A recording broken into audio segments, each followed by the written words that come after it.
Hello again, everybody. I hope you enjoyed lunch and I hope you enjoyed the morning. And we will be coming now to our last of the 5 thematic sessions. It's my quick pleasure to introduce my dear colleague Ben Buschfeld to be the host for panel or session number 5. And as you already heard, Ben and I are working closely for the Triennial of Modernism in Berlin and also for the European Triennial project. Ben is a designer, graduated diploma designer with a very multidisciplinary background, awarded as an author for creative projects all around basically the heritage of modernism. He founded Buschfeld.com, a graphic and interface design agency, and runs a rentable museum about the 1920s architecture dedicated to the work of Bruno Taut, which is called Tautesheim. For what you have to be German to understand the joke. It's like you say in German, Trautesheim, when something is a very welcoming place to stay, like a welcoming house. So this is like a wordplay with Trautesheim and Tautesheim,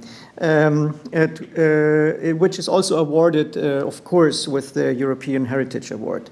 2013, he was one of the founders, before I actually joined, to the Triennale der Moderne, like the German edition, Triennial of Modernism between Berlin, Dessau, and Weimar. And he helped to establish not only the festival, but he also provided the design and developed the whole CI. Together with me, we acted, as said, as the curators for the Triennial program in Berlin 2019, first time in that teaming, and then again 2020.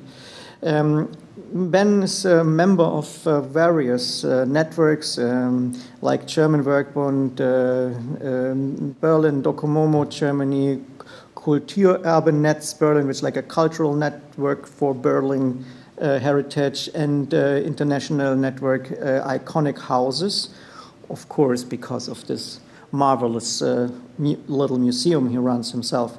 He has initiated several heritage projects, for example, a monument preservation database for the Hufeisensiedlung in Berlin-Britz, a red list of threatened buildings in Berlin, and as well an educational website about the UNESCO World Heritage Berlin Modernism Housing Estates. And beside he being the host of this final round, he will also start, as I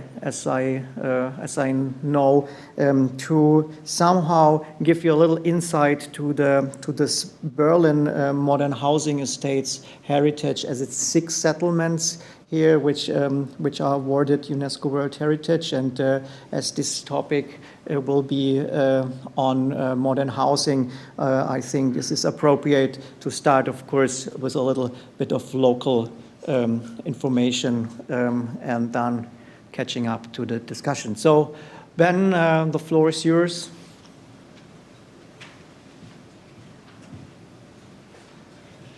So, yeah. Thank you for the nice introduction. So basically, I'm not a scholar. I'm rather a designer who went into the position to become an activist, and now pretending to be a scholar. Not really. But since we are in Berlin, but only had the one lecture or the one Berlin topic by Mr. Rauhut, we thought it's also good if we just tell you a bit about the local situation and how it comes that Berlin really is a metropolis of modernism with a reach over starting from industrialization to interwar to late century modernism in eastern and western parts, and so on and so forth. And just to outline the dimensions of this issue, Berlin has like more than 8,000 entries on the lists of monuments, single entries and also ensemble entries, and about 1/3 of that can be counted as 20th century heritage. So there's really a lot to see in this city.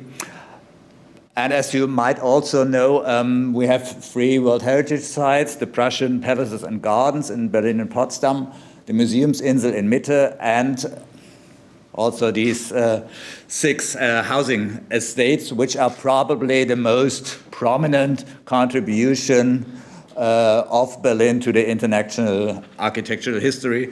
And this is why I would like to give you very brief, really brief shortcut of the preconditions why Berlin became such a hotspot. So basically, Berlin from 1815 onwards was a prosperous and fast-growing city with traffic, as you see, and more industries settling down at the outskirts of the former electropolis. This is Kabelwerk Oberspree in Oberschöneweide. But you might have not heard of this one, but other companies like Siemens AG, of course, we are all familiar with.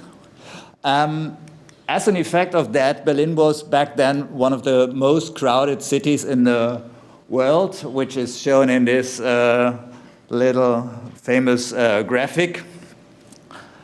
And the predominant residential architecture were the so-called perimeter blocks or rental barracks. So this is the typical worker district architecture in Berlin, with a series of courtyards. This iconic picture of the Meyersche Höfe in Wedding, you probably know. And inside, these courtyards looked like this. And this is where the mass of rather average or poor people lived. And since density was such a problem, many of them shared their flat with other families or really lived in the basement of the 5th, 6th courtyard. So these were typical living conditions back then. So there was a need to build on large scale. This is a map from 1885, and you see former Berlin, quite small, if you compare it with this one. Because back then, this was a clever political movement that politicians tried to unite former Berlin with a number of mid-sized towns and villages around. And in 1920, Great Berlin was founded, and as you see, comparing those two areas, size increased by the factor of 13. So this gave us the land and the opportunity to really build on large scale. So these are all markers of residential estates from the 1920s and 30s. Berlin is probably, besides Frankfurt and Magdeburg, the dominant hotspot for this 1920s modernism, but it was also including many other cities. Another political influence was that hyperinflation was overcome by introducing the house income tax, which gave us the opportunity to have money to really build on large scale after 1924. There were many housing associations founded. This one is probably the most famous one, the GEHAK, which is quite cleverly constructed and was building a lot of residential developments. They immediately started in 1924. These are some advertisements from the GEHAK and from the political parties that back them up. And these are the most important men. Martin Wagner, the city planning director from 1926 onwards, and Bruno Taut, who was hired as the chief architect of the GEHAK. These are the 6 residential estates that got jointly listed as a UNESCO World Heritage, and they span the development from the Garden City movement towards large-scale housing. This is the estate where I personally live in. It's the biggest and probably the most famous one, and also the most challenging one because of this. because we had the same thing that happened elsewhere in the world in the 90s, privatization. The GEHAG portfolio was sold, and our houses were the most prominent spot, row houses with gardens pretty close to the city. Of course, this was a big issue for preservation. If you imagine a few hundred people are owning a World Heritage and are responsible for preservation. So we came up with a number of things that could also be mentioned in the last panel as the good practice, founding a private association in order to run fundings on certain projects. For instance, this one, which is the database Robert mentioned. It's containing 2,000 microsites for all individual dwellings. We had detailed plans like this with all colors, materials, and stuff. And this was issued 2011. And then we turned a former store into a kind of cafe, museum, neighborhood collecting spot. And well, I published about the World Heritage Estates in print and online, which gives us an opportunity to lead tourism in a certain path, which is not too offending. And in a way, also the Triennial got out of this process, because back in 2012, Jörg Haspel, who was the state conservator at that time, who spoke yesterday, he invited a few people for a brainstorming. And the basic question was, what can we do in order to communicate our newest World Heritage? And as an effect of that, we found this construction in Germany with Weimar, Dessau, and Berlin, and now trying to get this on a European level. And a short advertising block: if tomorrow you feel like you have still time, if you are not capable of understanding German, if you are, then Hansen-Wann Stiftung is also an option. But if you're not, we have a short tour looking at building section 1, 2, and 6, and experience the mastership of Bruno Taut's color and other designs, and also visit this rental museum as mentioned. So this was the short, really wrapping up of some specific Berlin situations. And now about the panel. The next panel will be new communities, new buildings, new people. The notion of the new with capital N in Central and Eastern European modern architecture. And we know that the new man and the new building is predominantly associated with the 1920s and this enormous, how to call it, explosion of modernist and reform-oriented movement. But it also appeared after World War II, when whole Europe was in ruins. And these are a few things that we want to discuss on the panel. And therefore, I invite all the panelists to come on stage. Yeah, please come here to join us.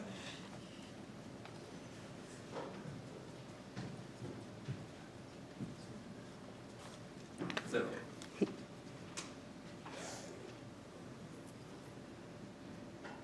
Yeah, the first one. Yeah, okay. Will you introduce me, yeah? Yeah. Okay. I need to. Sorry.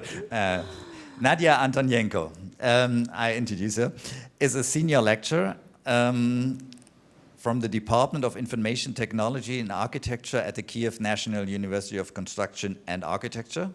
She's also a guest researcher at the Department for Raum- and Umweltplanung at Rheinland-Pfälzische Technical University in Kaiserslautern-Landau. She graduated from the Faculty of Architecture at Kharkiv Technical University of Civil Engineering and Architecture, received her bachelor's degree in 2009, her master's degree in 2010. She defended her Ph.D. thesis on the architecture at Kharkiv National University of Civil Engineering. And she works as an architect at the design office, hopefully I spell it right, Kharkiv Stroin Project, okay. from 2007 until 2009 as a designer and a promoter of exhibitions at the Kharkiv Regional Organizational and Methodological Center of Culture and Arts until 2014, as an assistant professor of the Department of Fundamental of Architecture at Kharkiv National University, again, until 2016, and today she acts as a senior lecturer of the Department of Information Technologies in Architecture at Kyiv National University of Construction to the present. So the floor is yours, and she will speak about large housing estates in Ukrainian cities from the 1960s to 80s. Thank you for your kind introduction for me. I want to tell you that now my current research, which funded by VHW in Berlin, is about a post-war urban development of large-scale mass housing estates of 80s in Ukraine, potentials and prospects.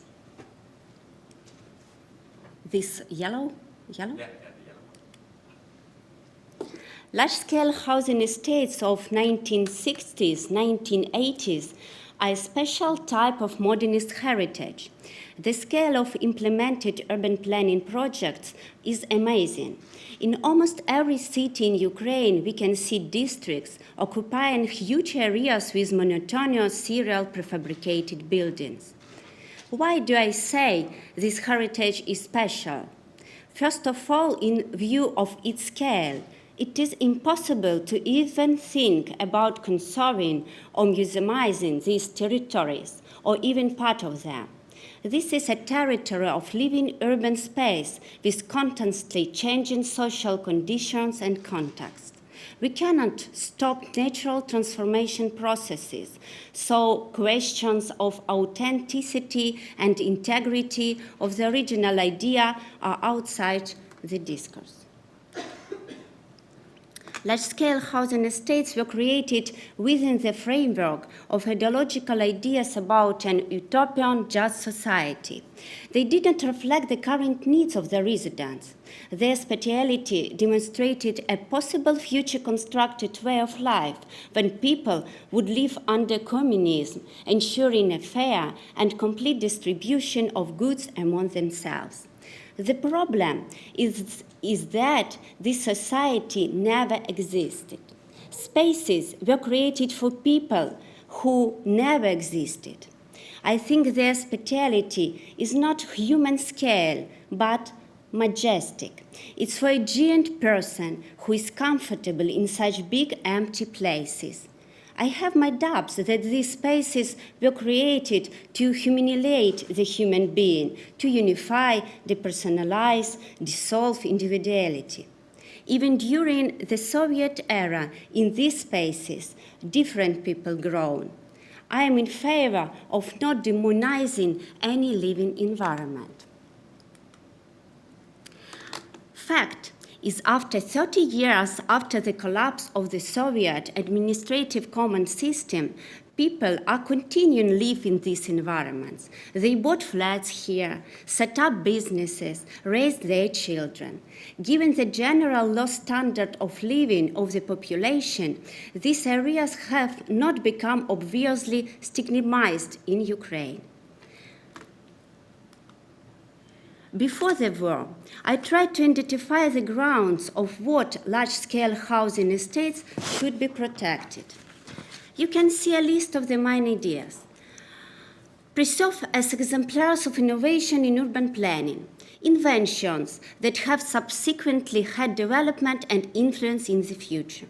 Preserve as a heritage of outstanding urban planners of Ukraine, whose names are little known. Formation of the pantheon of Ukrainian urban planners to separate the Ukrainian school of urban planning from all Soviet Moscow-centered urban planning. Third, preserve as object of architectural and artistic value, compositional and combinatorial games in strict condition of economic visibility, implementation of the principle of resource optimization.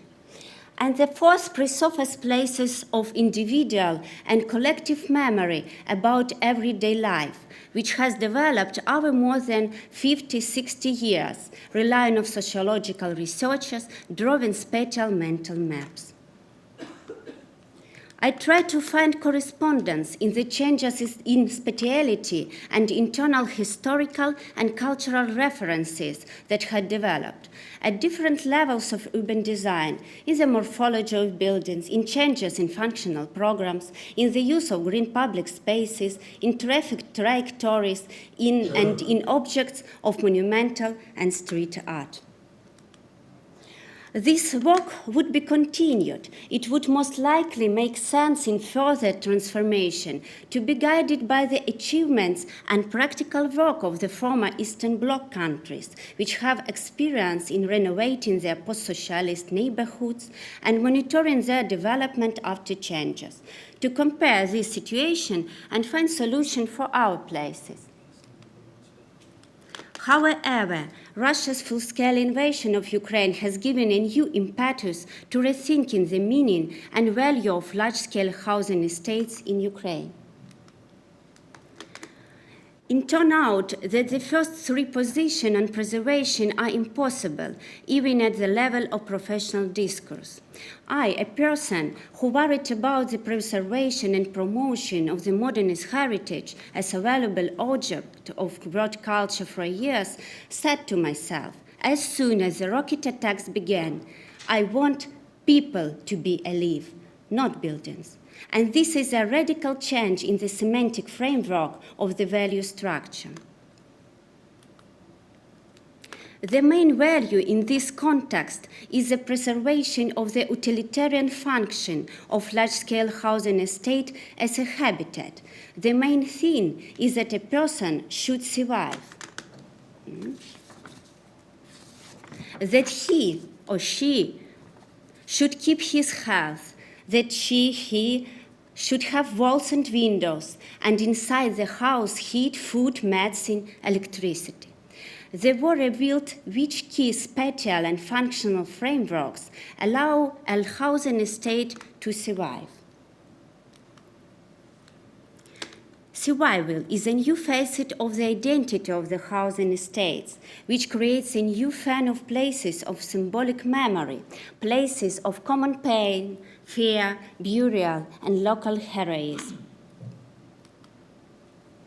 The critical situation imposed the political nature of the architecture of Soviet modernism.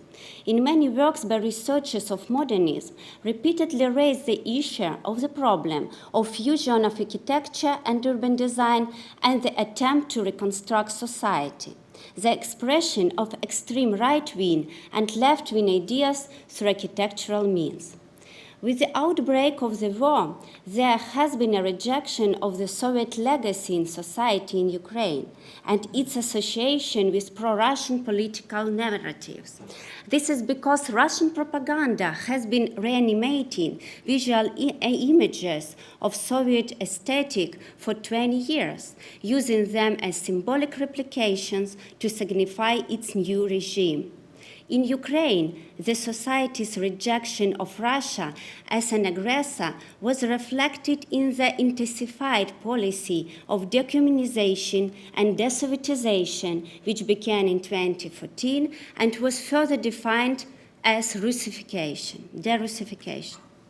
Since in Ukraine there was no sustainable public support of preserving objects of modernist architecture before war, after 24th of February, the process leads to the spontaneous destruction of everything that an ordinary citizen would associate with the Soviet Russian narrative. Fighting for Soviet period art, monumentality, architectural or urban planning object as a monument, even at the level of Ukrainian intellectual communities, become very hard because it falls within the realm of ethics. However, there was shown the other side. My assumption that people are attached to the large-scale housing estates in which they lived was also explicitly shown. As soon as the Russian troops withdrew from Kyiv, Chernihiv, Kharkiv, Kherson, and the shelling became less intense, people returned to their homes. As much as they could, they restored their flats and houses themselves. People began to form stronger local social nets. There appeared a personal living of history in the moment, with attachment to a specific area of the housing estate, which got a deeper connotation. My home, my place, the place I want to live in, the place I will not give up. Through the injuries of war, home have received their individualization. It should be noted that there have also been dramatic demographic changes that have affected of large-scale housing estate identity. On the one hand, some people became closer to their homes. For others, there has been a loss of connection to home. A huge number of people have never moved away, but at the same time, someone new with their own backgrounds has come to housing estates from more devastated and dangerous place. And these large-scale housing estates became a new home for them, symbolic as a safe haven.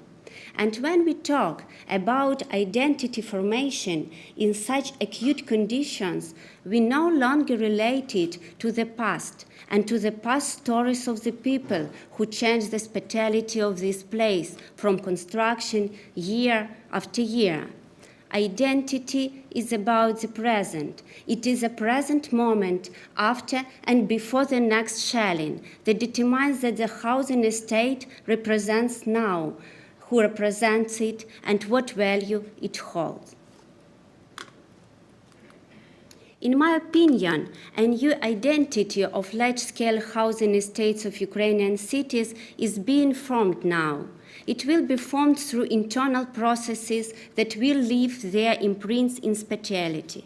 They will depend on local residents, on physical damage, on the duration of the war. But also important will be decision-making at the city level to find an answer to the question, what is post-war Kyiv, Kharkiv, Odessa, Kherson, Lviv? Today, intra-city discussions about the future with local residents, professionals, and authorities are critically important. On these frameworks will depend on what system of relations some large-scale housing estate will be included in, and what system of values it will be able to reproduce. I hope that this basic value will be a human life, a little utopian, but deeply humanistic in essence, similar to the one that was proclaimed by city planners in the socialistic era. The only difference is that reality will accept imperfection, individuality, diversity of real-life people. Thank you for your attention.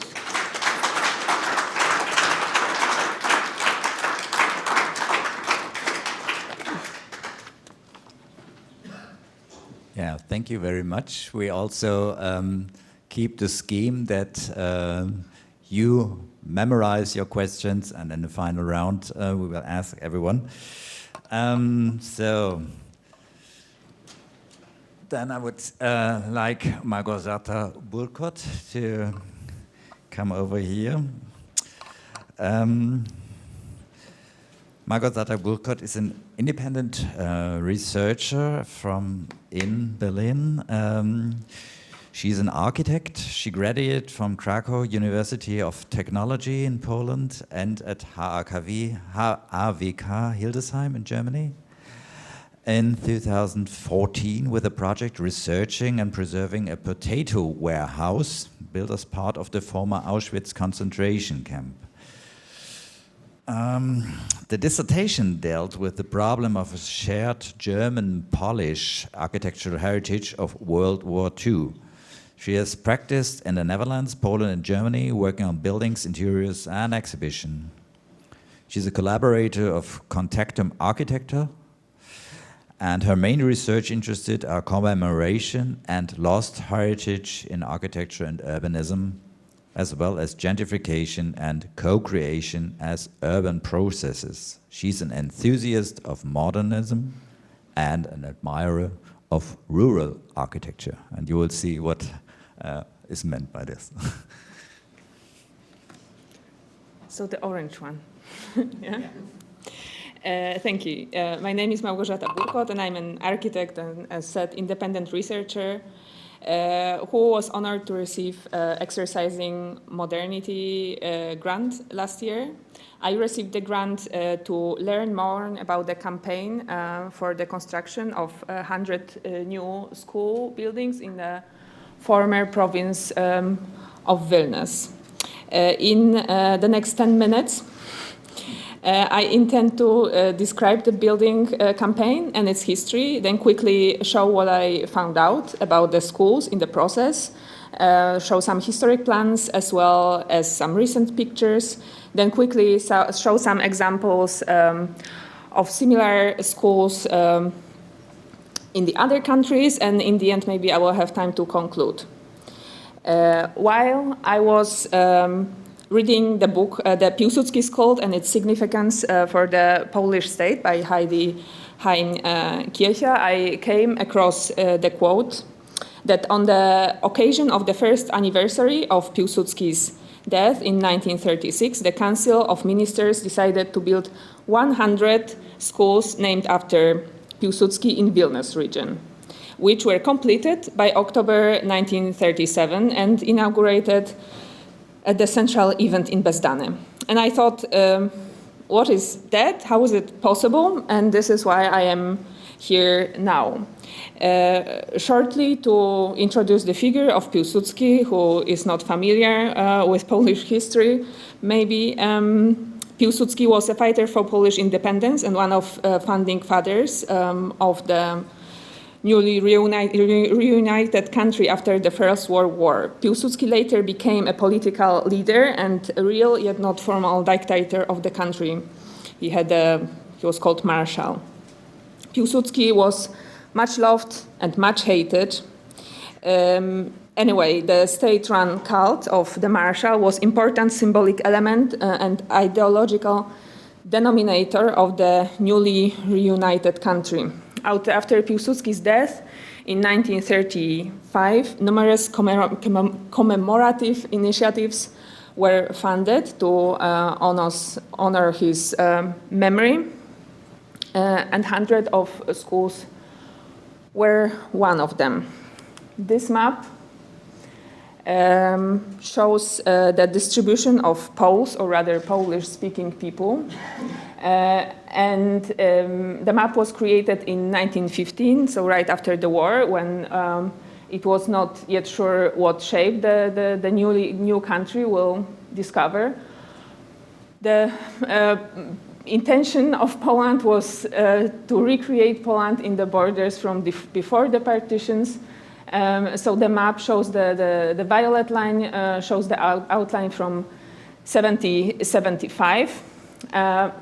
But to me, more than the Polish people, this map shows the polyculturality of the region. And if we would read here, it says that from the former Prussian partition, the number, referring to some estimations, the Germans were deducted from the red color, and in Galicia, where I'm personally from, the Jews who spoke Polish were removed from the red color.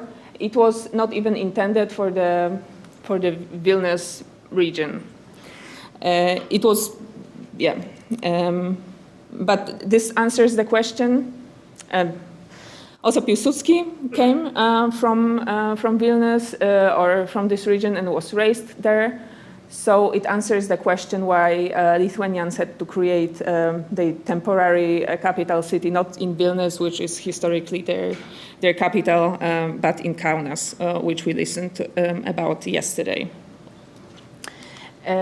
This is the newspaper clipping that was cited by the researcher I mentioned earlier. What piqued my curiosity that after I found this clipping that was announcing the project, I haven't found many other sources. And to answer the question why the schools fell into this research gap, I can support myself by the research of Michał Pszczółkowski, who later published books of public architecture in interwar Poland. And he says that one of the reasons for the school projects not to be popular in the architectural research, not only the 100 schools, but many other school buildings from the time, was that they were not ever mentioned in Architektura and Budownictwo, Architektura I Budownictwo, architectural magazine that is the source of most architectural research on modernity in Poland. They were not following most valuable modernist style of functionalism, but also soon after the inauguration of the schools, the Second World War broke out, and the schools were suddenly standing not anymore in this new country of Poland, but in the Soviet states of Lithuania and Belarus. Another reason that none of the Polish researchers were interested in the topic was probably the fact that all the documents in the Ministry of Public Education were lost in the Warsaw Uprising, so no one could come across them in the archival visits. One of the first and best sources of information that I came across is the official journal of Vilnius School Curatorium, which describes the pompous event of opening the 100 schools in inauguration party in Bezdany.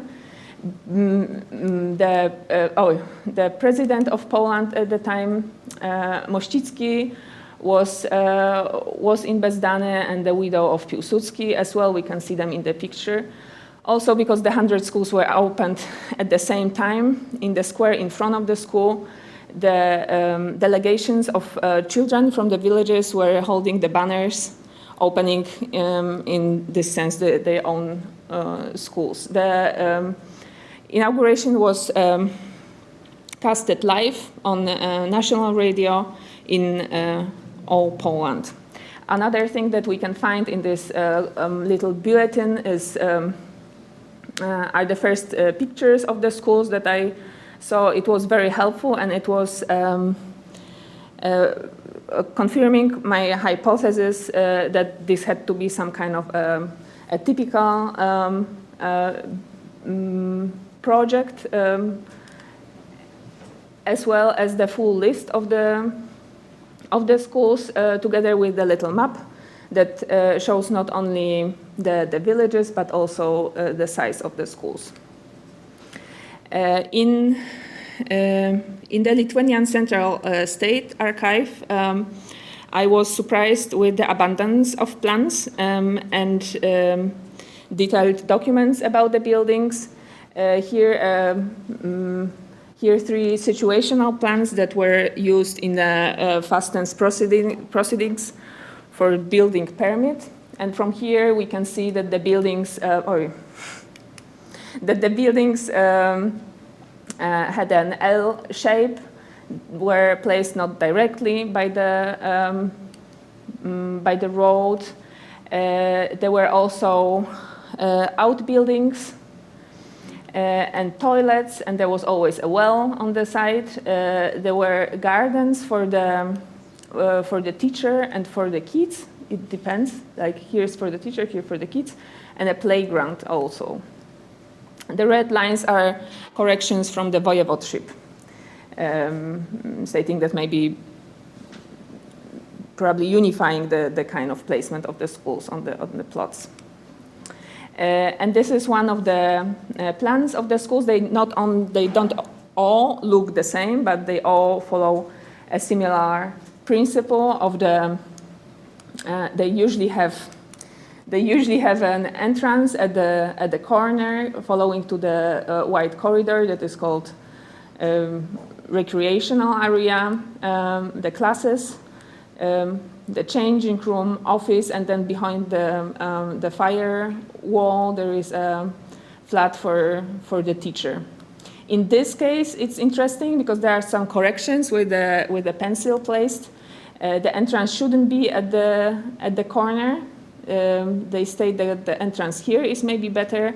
This would make extension of the school possible. So it would have then not the L shape but the U shape. There are also details that are typical. All the project consists of this little situation plans and then these copied details. And here we can see what was important to the architects who designed the buildings. It was ventilation in sense of the ventilation of the rooms. The windows have different sizes depending on if it's in the corridor or in the classroom. But there is also ventilation of the air circulation around the floor. There bitumen insulation between fundaments and the wooden structure is always stated as a very important part. And the most curious detail is probably this Doric-like column that is the symbol and emblem of all the schools. There are some more details. Not all the schools have pictures in their files, but UDICIM school does, and here we can see even the pictures during the construction of the school, and then when it's ready, the kids in front of the building. Now, during my visit in Lithuania, I visited 10 of the schools that I was able to find on the maps. And because of the lack of time, I will just click through this. Sometimes there are still schools like this school. Sometimes there are some other cultural initiatives in the schools. Sometimes they stand empty, and sometimes they are not to find anymore. Answering the question, who is the architect of the schools? I don't know that yet, but I'm pretty sure that they were designed in the Ministry of Religious Affairs and Public Education in Warsaw. This is another document that shows typical schools that were said to be used for free. I haven't found the Lithuanian schools in the pamphlets, but these floor plans look a little bit similar. The detail is different, but there are similarities. The leader of the architectural workshop in the ministry was Zdzisław Mączeński, a renowned Warsaw architect who also designed the ministry building itself. And now changing scale a little bit and to look above the borders, I want to show some examples of similar schools or like schools of similar size and also placed in rural areas in other countries. Here is Italy and one of Mussolini's flagship projects, drying up the Pontine marshes in the 30s. The schools were also designed for the villages. They also refer to the regional architecture. In Hungary, ministry built people schools, and between 26 and 35,000 new elementary schoolrooms were established. We can also see resemblance of regional architecture in here. In Switzerland and Luxembourg, the situation was a little bit different, and I know this is an older example, but there first the local schools were redesigned to have this more city-like appearance. But then in 1905, the Swiss Heritage Society was founded, to safeguard both physical and cultural aspects linked to the national identity. And they stated that the schoolhouse is a silent co-educator of the school children, and by empathizing the role of that they stating that the schools should reflect the community character, and design the schools should align with the local traditions. This is a Greek example, also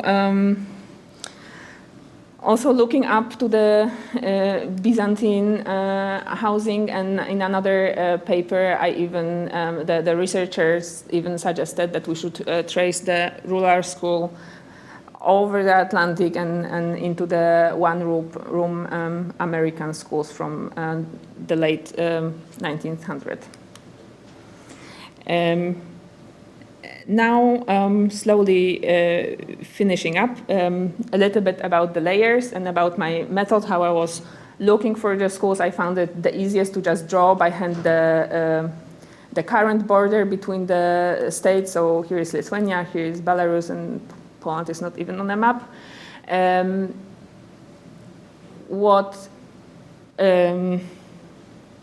I don't know. I would just click. I'm stressed by the lack of time. So I was. This zero number is looking at me.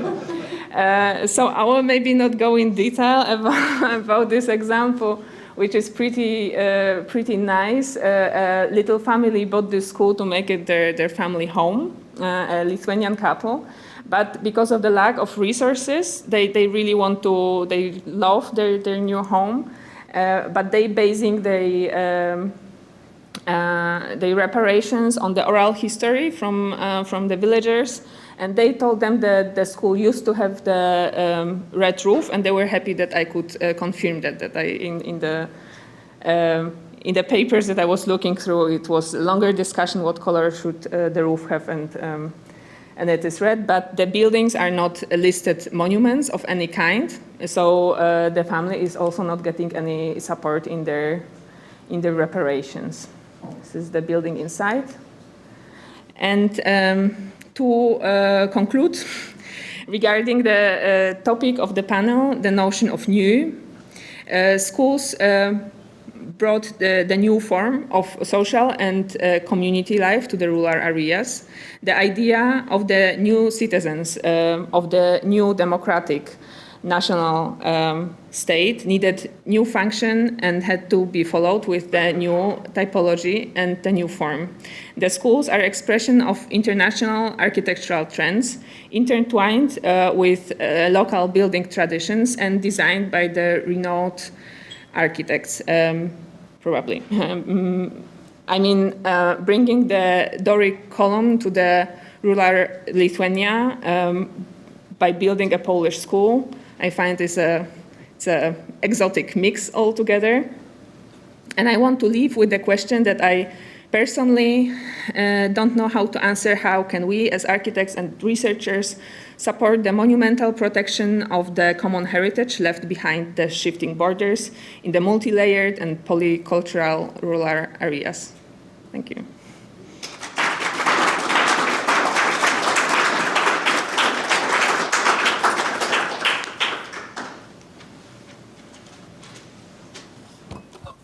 So thank you very much, Małgorzata. The next speaker will be Katarina Didenko. She will talk about the laboratory for the formation of the new Soviet man, again, the new, but in a different context. Katarina Didenko graduated from Kyiv National University of Construction and Architecture, a name that will appears in her vita quite a lot. In 2005, with a degree of architecture environment design, defending a master thesis on municipal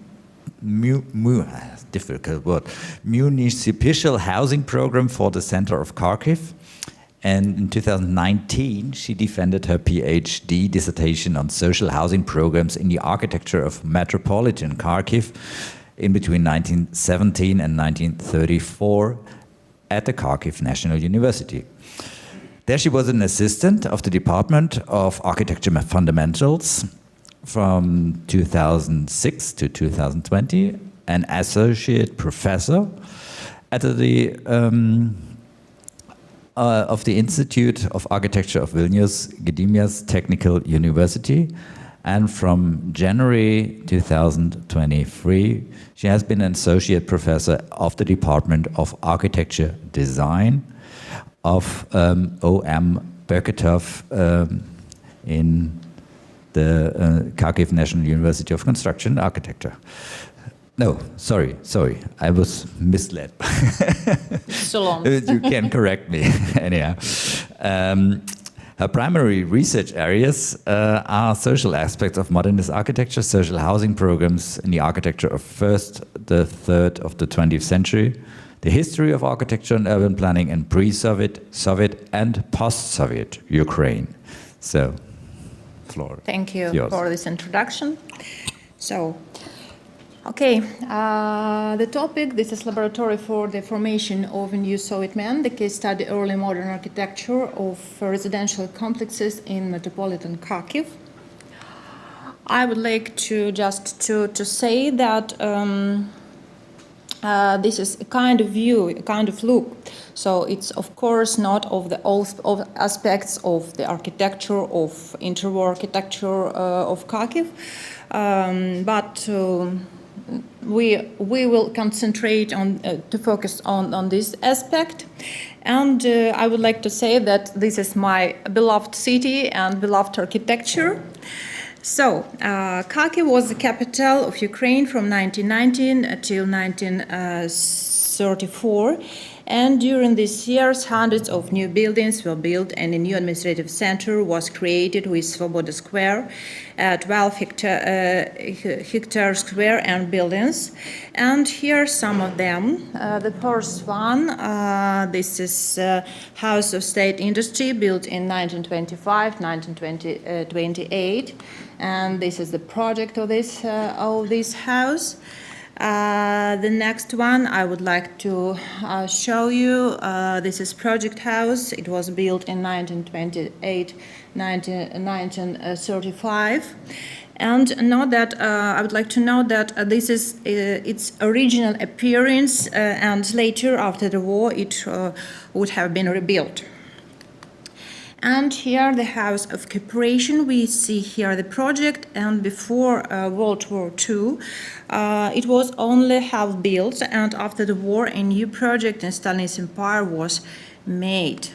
And here the project, like visualization, yes, of Hotel International.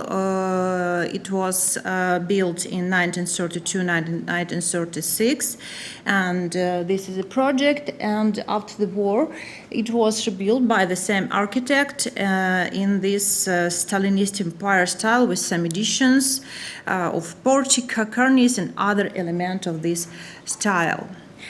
And coming back to the topic, it was like introduction. Yes, the metropolitan Kyiv was also a laboratory for creation of new men to form a new communal life.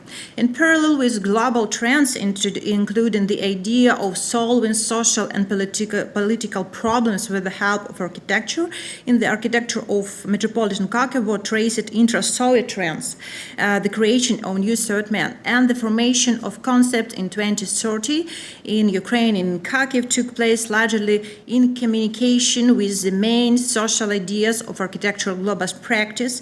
In the following sequence, it was uncritical borrowing of bourgeois models. It was garden city concept, attempts of social innovation inspired the classic of European modern socialism. It was house commune as like reincarnation of philosopher, and construction of new functional special models as means of realizing the social doctrine residential combine, socio-economic invention in the context of individual planning social city.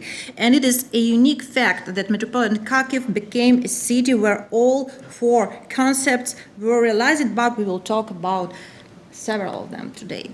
Okay, so certainly propaganda was applied regarding the new lifestyle of Soviet men. The liberation of women from domestic labor became one of key issues. And for example, here the child said that he is bored at home and in the kindergarten it's good and fun for him or for her. And more slides regarding propaganda, yeah. We need to point that interest of Ukrainian Soviet architects was focused on the search for methods of managing social processes through architecture, and there were steps taken to transform the family way of life, and the traditional function of the women in the family were distributed among new specialized institutions. Child care was transformed to nurseries, kindergartens, and schools. The performance of housework was transferred to newly created types of institutions. This is kitchen, factories, and laundries. And women, freed from domestic cares, was to become a full-fledged worker. Thus, the minimum unit of society was to be a collective, not a family. And the ideas of the common life and cultural enlightenment which were implemented in the 1920s and early 30s required a new typology of architectural facilities that would embed the latest functions. The intended change in society and family pushed architects to develop new typologies and concept of housing. And in this way, these types of building appeared, and the house was divided into different functions with a new developed public and service complexes. And here we'd like to show major types of buildings that have become a propaganda medium. This is clubs and service houses or complexes. These are clubs, and you can see there were quite a lot of them in Kyiv. And according to the memories of eyewitnesses, a lot of clubs in the 20s, 30s, or the 20th century could not accommodate all the, for example, theater groups that were then. And clubs, theaters, and other amateur groups were massively filled with cerebral basements of the capital Kyiv, and the mass of these collectives developed in pro-Ukrainian idea. And just one remark, and then when in pre-World War II years, the Soviet occupied by Soviet Union Ukraine, according to USSR leadership, had to forget all national ideas, the cultural, so writers, actors, and so on. So this cultural elite was repressed and shot. And here we see the house. This is house slova or word for literators and cultural workers and artists. On the right in this list of tenants, most of whom were shot and repressed. And coming back to the clubs, they all had a hall for performances. They usually had reading rooms. We just look through these slides. It was reading rooms for group activities and other joint leisure activities, and of course there was corner with portrait of Lenin. Yeah, so this is the examples of some prominent examples of clubs in Kyiv. And this club in Kyiv tractor plant region, and I would like to just remark that this kindergarten, and it was of course the part of this laboratory for formation in new men, because from the childhood it's easier to form the new way of thinking and so on. And now we're going through the visuals of residential house with services, and there were a lot of them, and In the following slide, we will see the example of this assist living facilities and the socialist city of Kyiv tractor plant as well. And this is communal house commune inspired by ideas of Fourier, philanthropy creation. And here we will see this is residential districts behind the Держпром. Here we will see the blocks, sometimes with full flats, sometimes with flats without kitchens or baths, but with a developed service sector with kindergartens, schools, laundries, and so on. And most of them were located in central part of Kyiv. So this is, for example, residential combined Red Industrialist. It was built at the age of 20s and 30s, and this is like contemporary view. And this is another one. This is the house of specialists. It was as well with schools and all the services embedded in this complex. Here the quarter block New Life. These flats were without kitchen. It was there was an intention to have the baths and the kitchen, the factory kitchen here, it's in the number 20. And here another one, a block, another one building, this is with services, it's in the center of Kyiv as well. And this one is near the railway station, this residential complex of Pivdena Zaliznica. It's a southern railway station. This is with services, kindergartens and schools and dormitory and general store in the first floor. Yeah, and let's have a look at Socialist City. It was built in 2932. This is a settlement of Kyiv tractor plant built on the heroes of Kyiv Avenue, and it has no analogs in Europe. It's a kind of satellite city. This social housing concept was developed on the idea of housing combined in space and the urbanistic model of the linear city. And here the project, yes, and in red you can see just what was built. In this project, we can also see the original idea. The residential buildings were connected to the club and dining hall and to the kindergartens by warm passage. It wasn't implemented. And here we see the 3D model of this concept. So, what the conclusion? I can say that conclusion it's like 3 dots, but the laboratory for the creation of the Soviet man by means of constructivism architecture was a kind of program demonstration propaganda of the most perfect communist social order. But there were also a lab behind the curtain. This laboratory was carried out in uncharted communal flats, for example, and barracks. We can see it in red line on the slide.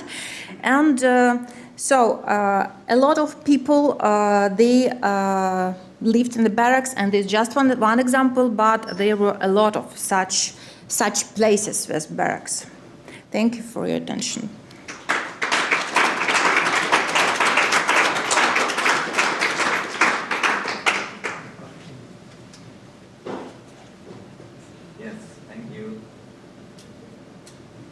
Thank you for this nice, interesting lecture and showing all those really high-profile buildings. And of course, it hurts to know that they are all facing severe war damage. But this is a topic we will discuss later, I think. The next speaker will be Piotr Wolinski from Lodz University of Technology. He will speak about the transfer of modernism and planning of post-war Warsaw and Singapore. So this gives us a good example of how the idea of modernism really spread throughout the world. Well, Piotr Wolinski graduated from the Faculty of Architecture at the Krakow University of Technology in 2007. Since 2020, he has been a Ph.D. student at Łódź University of Technology. He's an active architect, member of the Mazovian Chamber of Architects of the Republic of Poland and the Warsaw branch of the Association of Polish Architects. He is busy with urban issues, participates in design works related to buildings of exceptional cultural value. As a PhD student, he researches the achievements of architect and urban planner Krystyna Olszewski. I hope I spell it right. It's off the funny part. German guys reading out Polish or other names. This is really... And his participation in the planning of contemporary Singapore. So he believes in the word of Michael Dennis that we should once again learn that, I quote, cities are urban spaces, not objects, should learn how to recreate urban architecture and urban landscapes, and learn that cities should be used to live in, not to be an urban space that you commute from the suburbs. So. Hello, thank you for the invitation, thank you for the introduction. My name is Piotr Wolinski, and I would like to speak briefly about the Warsaw, Poland and Singapore. I will try to speak how Warsaw influenced Singapore. And I will tell you about Krystyna Olszewski, who was involved in this transfer of knowledge and modernism into the Singapore. Due to their size, importance, and geographical location on the outskirts of different worlds and civilizations, both, I mean Warsaw and Singapore, were shaped between the globally clashing concepts of communism and capitalism, colonialism and political and economic independence. They were in the field of confrontation between different civilizational views. Warsaw and Singapore were similarly affected by war damage. In both cases, after the war, they were ruled by the centralized authority, building forms of a controlled economy. Poland and Singapore modernized the urban structure, created a new society and modern nation. The goal that was set in Poland and Singapore, but also in other places of the post-war world, was to build a new image of the state and the nation. These modern organizations and structures were supposed to be the opposite of the historical ones, allegedly responsible for numerous misfortunes. The universality of modernist architectural and urban postulates, written down in the chapter, the Athens chapter, harmonized with global tendencies, regardless of whether those accompanying the introduction of communism in Poland or forms of capitalism, although partly based on economic planning in Singapore. These various political and economic conditions, in each case, constituted fertile ground for modernist proposals because of the mechanisms contained in these proposals for the effective exercise of power through the control of economic and social development, through the control of the way in which man functions in society and in the state, through the coordination of production, employment, with housing and transport, and unfortunately, also through the acceptance of restrictions on private property rights. All of this on a mass scale, in a completely new paradigm of understanding man as a cog in the social machine, society as an economic resource of the state, and the goal of political supervision, the city as a matrix of socio-economic mechanisms.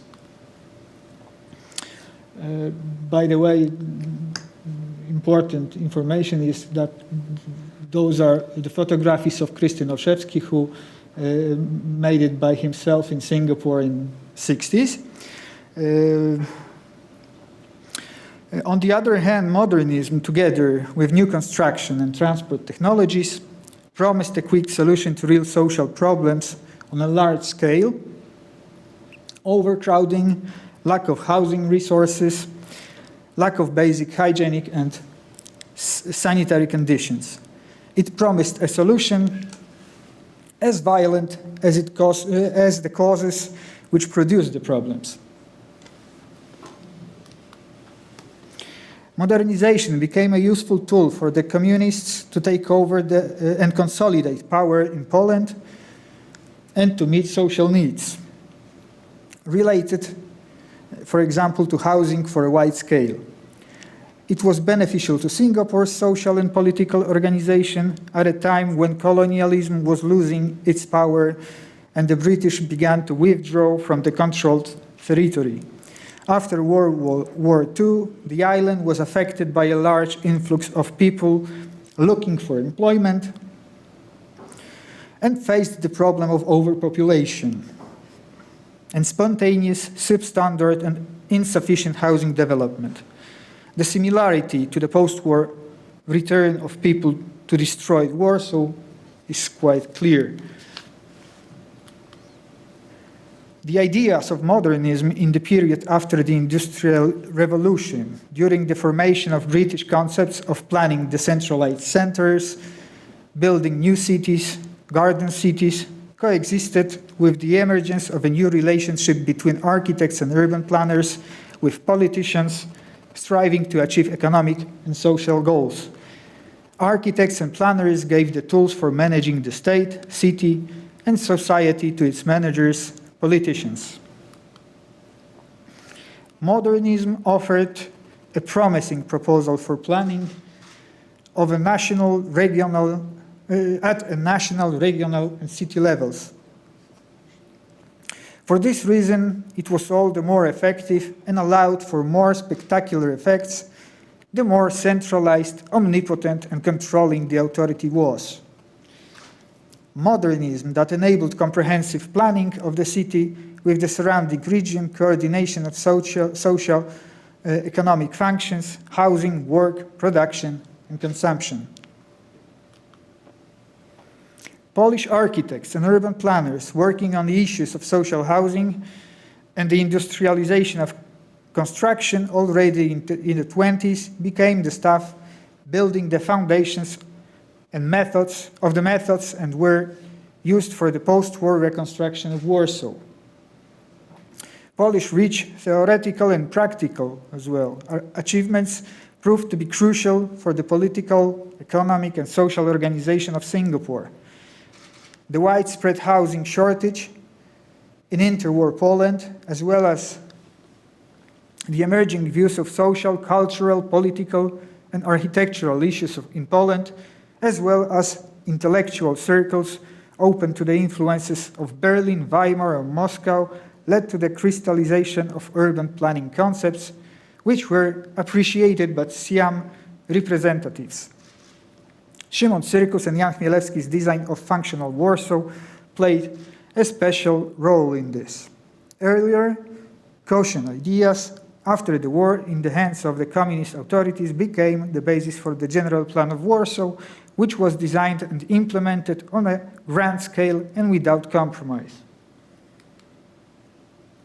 Taking advantage of the intellectual background of pre-war Poland, the popularity of and universality of modernist ideas, an important participant in the planning of post-war Warsaw came to Singapore in the 60s. It was Christian Olszewski.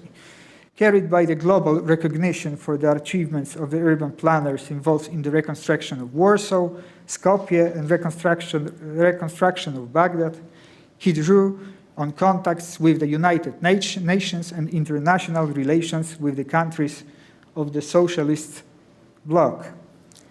At that time, the Singapore authorities, after declaring independence, set the economic, political, and social goals of the new state. Spatial planning has become the basic tool for achieving these goals.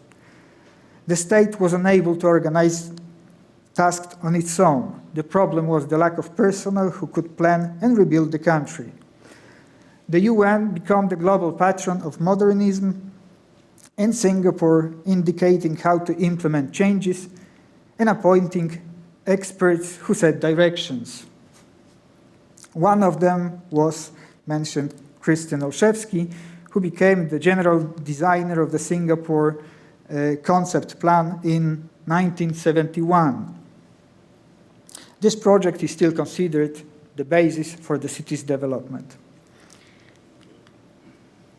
Christian Olszewski, the designer of the 1964 Warsaw General Plan, later the designer of the Singapore Concept Plan of 1971, became a participant in the transfer of modernism. It was a transfer of first-class Polish urban planning competencies dating back to the achievements of the functional Warsaw. These concepts were also at the core of the European ideas contained in the Athens Charter in 1933. They arose from the experience of repairing Western cities after the Industrial Revolution, from the social and political changes taking place in Europe, from the idea of building a new, better world, healthy and comfortable cities for the broad masses of the population. Along with this, an effective tool for shaping and controlling the development of society and economy was sent to Singapore. Thank you very much for your attention.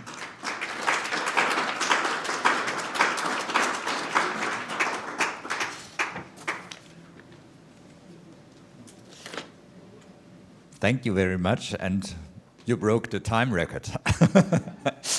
So, perfect. The next and last speaker of the panel will be Michał Wisniewski, which I already know because also he's part of our ETOM initiative. He will talk about when the new is becoming old, the case of post-war housing in Poland. Michał Wisniewski holds a Ph.D., works at the Institute of Architecture Foundation, FAI, has obtained a Ph.D. in art history at the Jagiellonian University in 2010, and a Master of Arts in Architecture at the Krakow University of Technology. He works as an assistant professor in the Department of Economic and Social History, and also UNESCO Chair for Heritage and Urban Studies at the International Cultural Council in Krakow, called ICC. He's a member of the board of the Institute of Architecture Foundation, and his research interests include the history of architecture, urban studies, cultural heritage management, and he's an author of many scientific and popularizing publications devoted to the architecture of Krakow and Poland in the 19th and 20th centuries. He's also a co-author of exhibitions and publications created by the Institute of the Architecture Foundation team, including the website of the Krakowski Slav Modernismu, the Krakow Trace of Modernism. The floor is yours, Michał. Thank you so much for this presentation, and thank you so much for invitation to this extremely impressive and so very important conference, in my opinion. This is the 5th panel dedicated to the new communities, new buildings, new people. I would like to focus on the issue of how, for how long the new can be new and when actually it comes old, because it helps us to bring some kind of a frame for the discussion about heritage and to find the clue of when the modern architecture is becoming the heritage that we are talking here so much during this day. This year in Poland we celebrate the 55th anniversary of the publication of Siegfried Giedion, Space, Time and Architecture. Since it was published, it produced an enormous influence on the few generation of Polish architects. However, Gideon was known very well already earlier in Poland, actually before the World War II. Helena Syrkus, mentioned yesterday, was a very close collaborator of him. Then their roads split to different directions, but anyway, there was this connection to this enormous interpreter and translator of the modern architecture. The part of the title of his book is Time, and in his narrative, time is a kind of an opportunity and also an instrument for defining the new model of architecture. So I would like to start with this very point, asking the question about the time, which is actually ambivalent in relation to architecture, the modern architecture, which is supposed to appreciate the future. And I was wondering what was the moment when Polish architecture was really appreciating the future? What was this crucial time, crucial day? And I found out that it was 1977. At that time, Warsaw saw the opening of the exhibition Kosmos 77, Kosmos 77.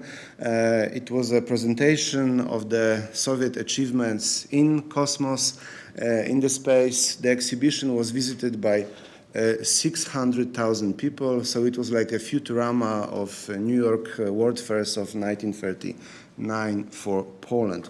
There were some elements of the Soviet technology. Lunokhod was there, just came back from the moon. And this exhibition came to Poland in the moment when the modernity was in this very, very zenith, top of its influence, top of its importance. However, I should say that 1977 is a moment when there are already first shortages in shopping in Poland, and the crisis is already there. You have to have special coupons to buy sugar at stores, so Cosmos represents some abstract frame for the future that is going to come, but today we have to use these coupons to somehow deal with our contemporary problems. This exhibition was largely presented and spoken in the Polish media, also in the architectural magazines, proposing some high-tech approach for the better design. 1976, 1977. But at the same time, Polish cinematography was producing the biggest film of Poland ever. The film was never completed. The name was On the Silver Globe. It was a science fiction story based on the book, trilogy from the turn of the 19th and the 20th century. The film was produced by Andrzej Żuławski. To a certain extent, he was structuralized his memories from the wartime. He was a witness of the Holocaust events in the city of Lviv in early 1940s. And this science fiction story was written by his uncle, actually, was a kind of a way to deal with one of the most universal and most problematic issues dedicated to the history of Poland, and not only Poland, of the 20th century. On the Silver Globe. There is a part of this movie that during which we can observe, the movie was never completed. 80% of the movie was prepared, and then production was stopped. There was a cut of the budget, game was over. The film in the shorter way was put to the cinemas in 1988. Andrzej Żuławski, the director, was already away, living in France, producing new movies there. But why I'm referring this very movie? In Warsaw, there is this Cosmos 77, but here we can see the streets of the city of Krakow that I'm coming from. This is the Kazimierz, the former Jewish quarter of the city of Krakow. In 1978, it was a perfect scenery for the catastrophic movies about the end of the world. The last people on the earth are fighting with some demogorgons of 1970s that were supposed to eat all the life that is on the earth still existing.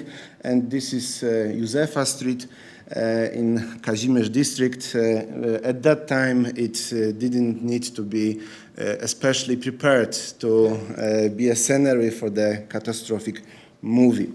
1978, when these very shots were prepared, it's a moment when the city of Krakow was put on the UNESCO World Heritage List as one of the 11 first sites, together with Yellowstone, Quito, Gore Island, among the others. It was put on the list under criteria 4. We discussed yesterday the issue of OUV and criteria of UNESCO inscription, so criteria 4, but it was put not because of the beauty of architecture. Criteria 4 is about this very issue. It was rather the warning sign for the authorities of Poland and of Krakow concerning the ecological destruction and disaster of the city of Krakow.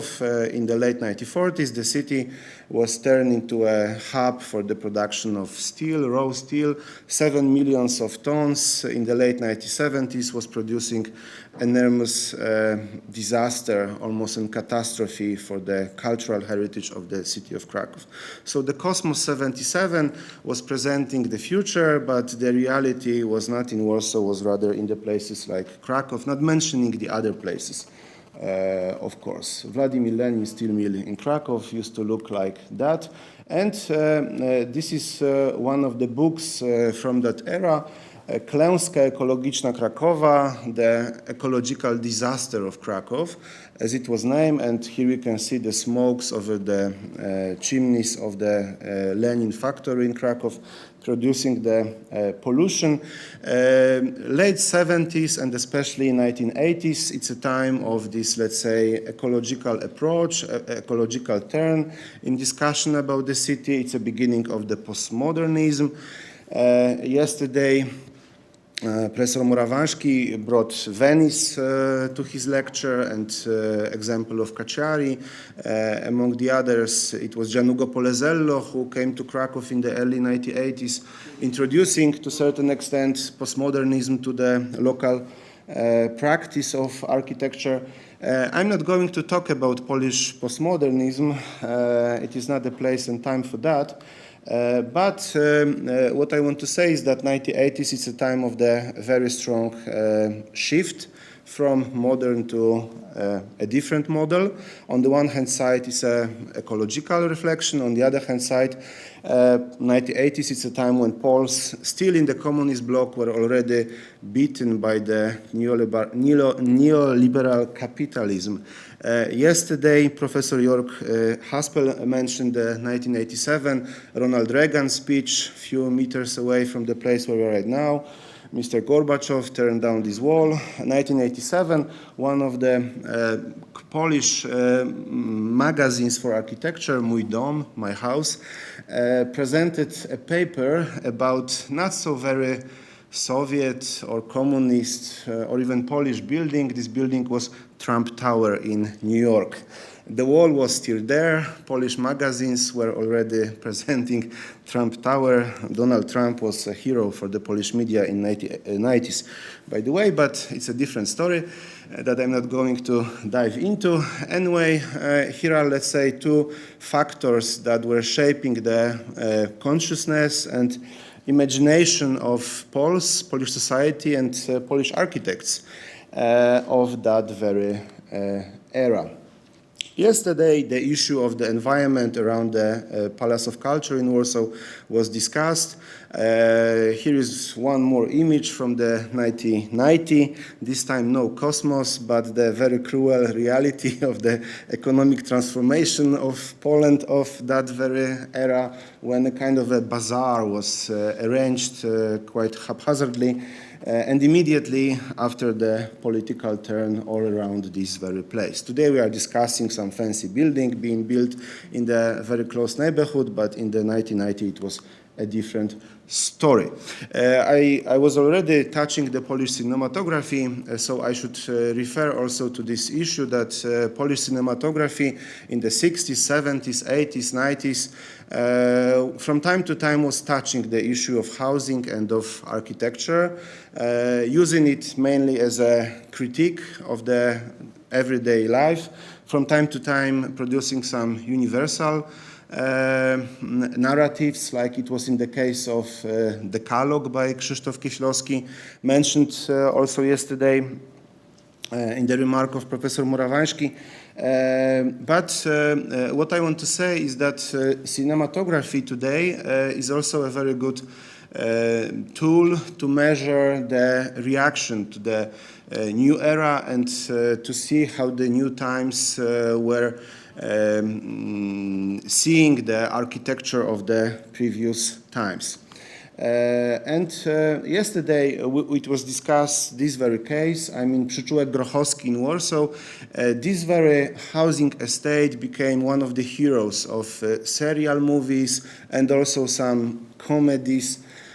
However, not so very funny, but anyway, some pop culture of Poland of late 90s and early 2000, usually presenting this very Oscar Hansen open form as a symbol of a slum. The worst of worst is at Przyczółek Grochowski. This was Polish TV used to wanted to say.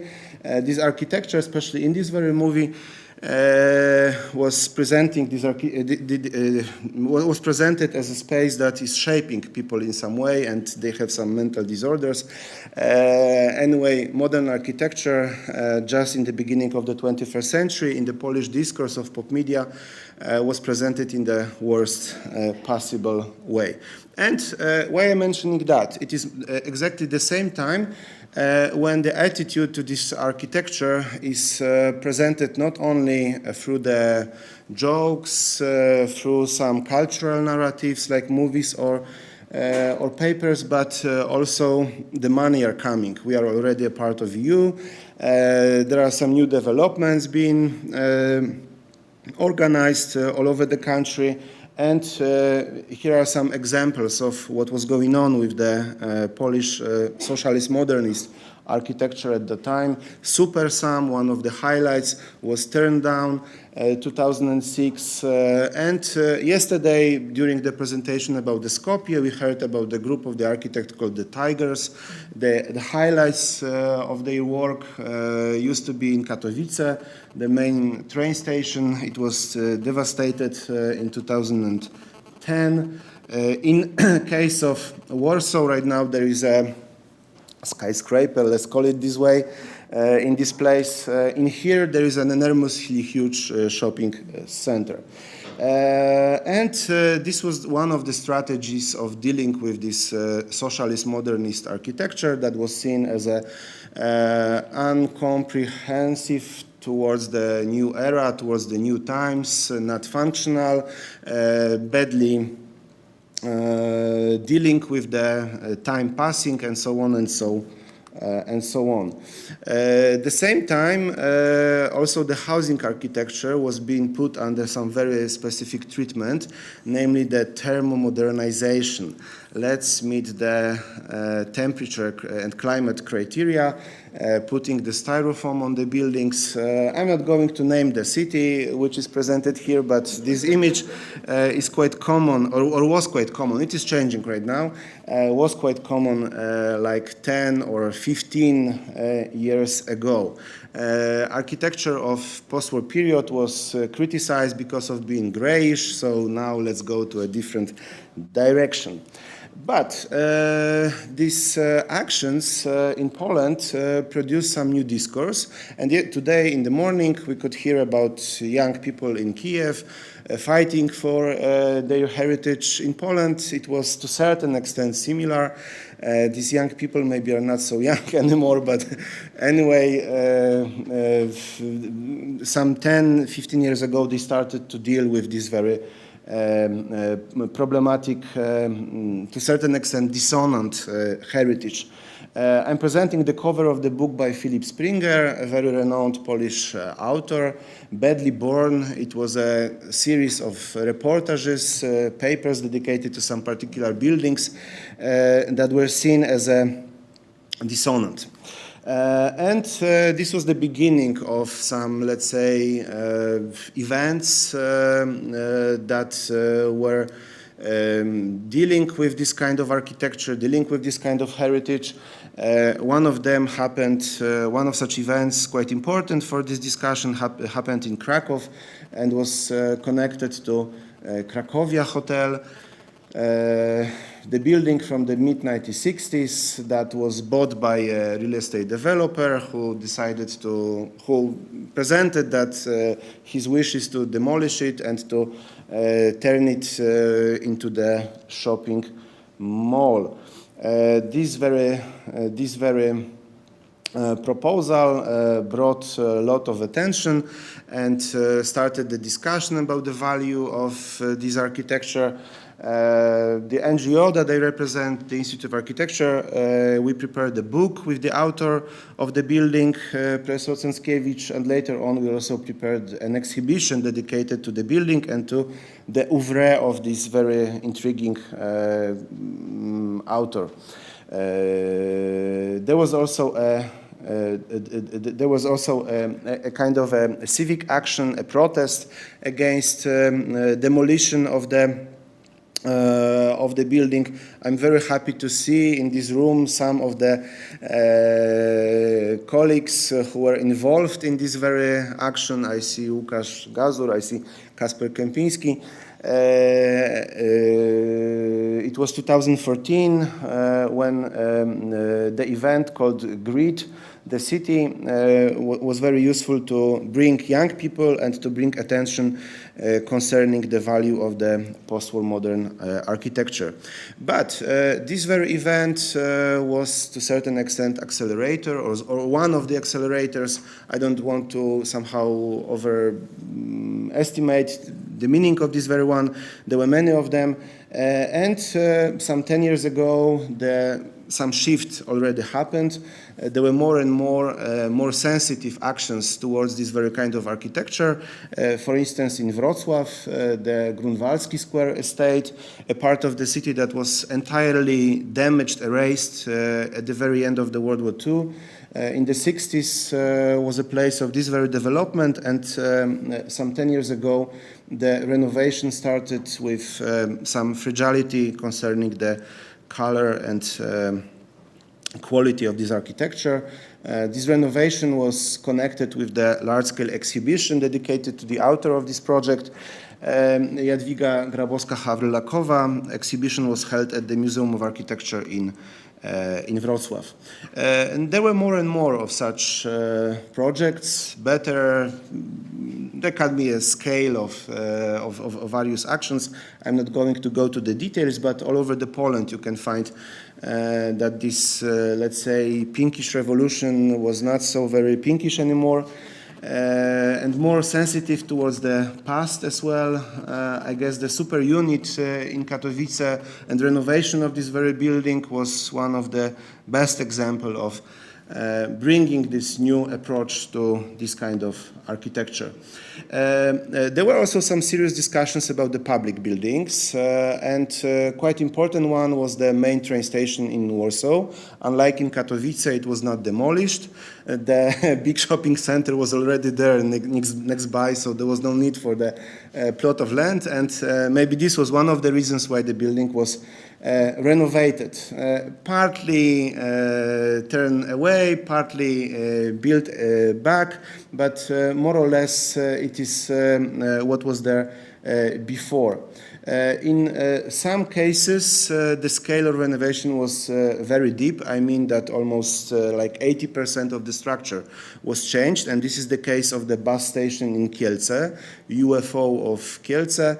was also supposed to be turned into a shopping mall. There was also a plan to demolish it and bring the new architecture there.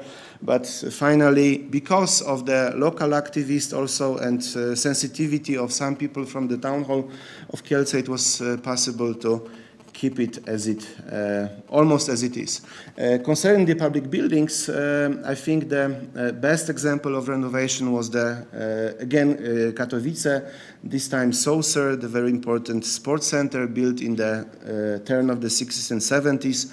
This time there was no wish to demolish it, but the renovation was run in a quite, let's say, sensitive way towards the structure of this quite unique construction. And coming to the conclusion, I don't want to leave this story presenting that there used to be bad times, now we have the good times.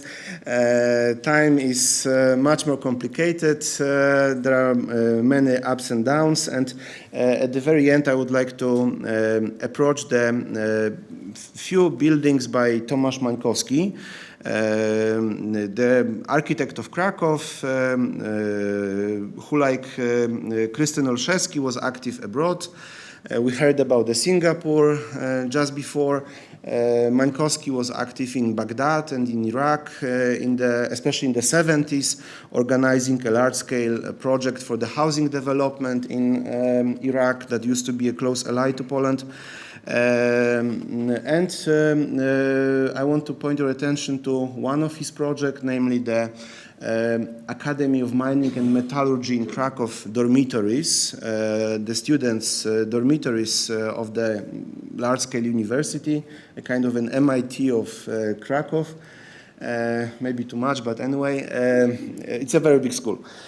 In the 1960s, Mańkowski and his team, they designed a modern layout for development of this very housing unit. It still exists. Most of the buildings are in a quite well shape.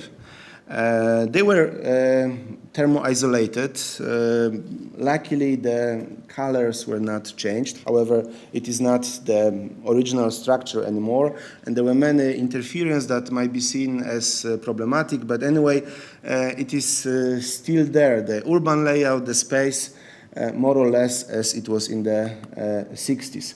However, there were also two buildings of the student canteens, this very one and this very one, and quite recently the university decided to change one of them into a new student center.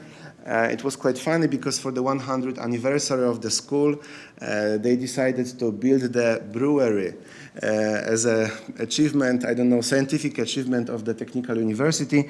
Anyway, this very new architecture that was not following the original shape was implemented to this very space. But it was not the end. There was also another such building that actually could place many various functions. It could be a gallery, it could be a service building for many functions. Unfortunately, it didn't happen. I took this photo in May this very year because of lack of urban planning, because of no protection of this very building. It was simply impossible to stop this demolition, which actually happened. The building do not exist anymore. What we have are the images. So thank you for your attention. I wanted to present various strategies dedicated to dealing with this very difficult architecture that Poles were used to live with, later on became hating it, but some new ideas, some new discourse was implemented in the last 10-15 years. Anyway, it was still not enough to make some strategical ideas and developments concerning this very architecture, even in the places like the city of Krakow. Thank you so very much.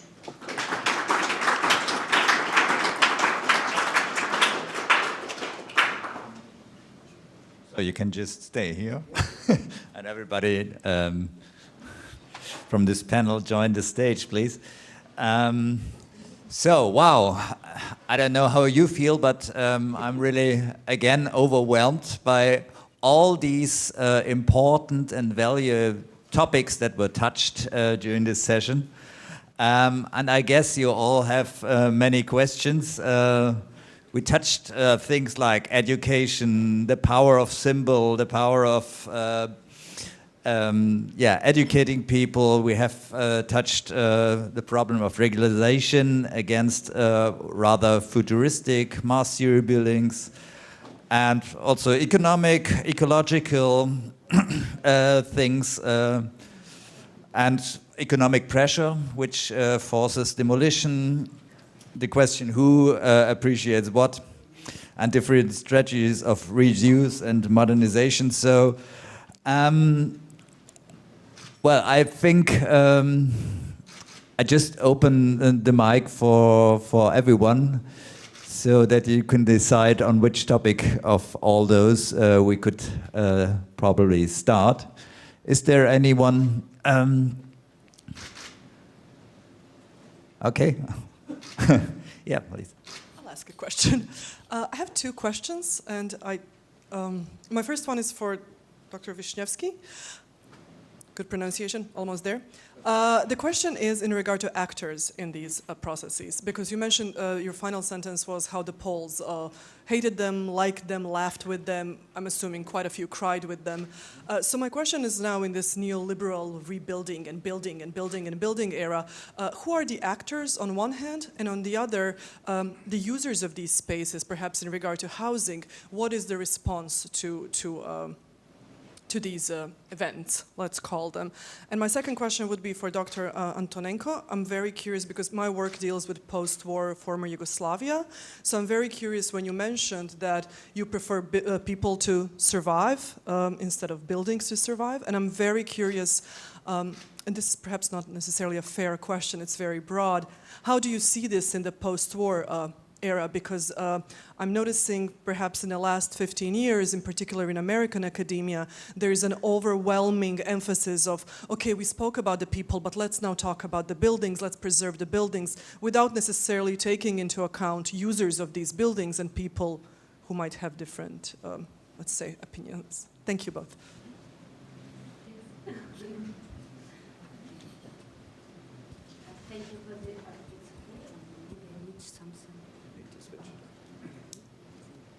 Thank you for your question.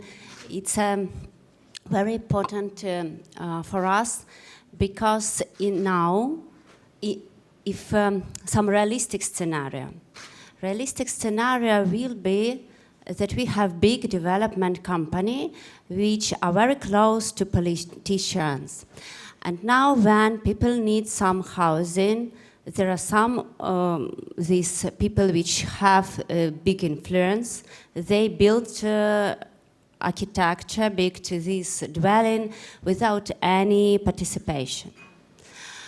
I hope, and I'm very close with NGOs, which has ideas about how to grow in community leaders in Ukraine. I hope that this acting will be, and we will have some examples when we might make these communities, this community are, but we strengthen these communities. We find people who will be responsible, who might take this response for themselves to take care for housing and for the territory. Because we don't have such experience like in Germany when there is a housing companies and participating, moving, and experience that they might hold it. It's sad, but I hope for this. Thank you. The actors, I see 3 of them. On the level of monument restoration, it is in general state. However, in the big cities like Krakow or Warsaw, There is also the local authorities for monument restoration that are responsible for especially the 20th century heritage, and this is the case of Krakow. Local authorities and the local governments are quite strong in Poland, I have to say, are also responsible for the urban planning since 1990. And this is one of the big challenges that we are facing right now, especially that some 20 years ago the law for urban planning was changed. And cities like Krakow lost their main urban plans and been forced to develop the so-called local plans. After 20 years, the city of Krakow is covered in some 70% with these local plans. So planning, what I want to say is that planning in my country right now is in a kind of a crisis. It's a kind of a permanent crisis, and to understand the nature of this crisis, I should say that 40% of housing units in Krakow right now, they've been built in the last 25 years. So with lack of regulation, there was enormous development and enormous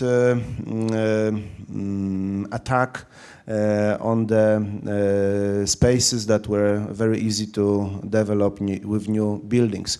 Concerning the housing, I should say that neoliberalism was to a certain extent helpful in the sense that following the especially a British example, housing in Poland were privatized. And in large scale, 1960s, 70s buildings, many of them, at least units, became private, bought by the tenants from the past with a relatively small amount of money they could bought. And like in this Hofsiedlung that you presented in the beginning, there are right now hundreds of owners, which is a challenge, but also it somehow freezes the situation. So.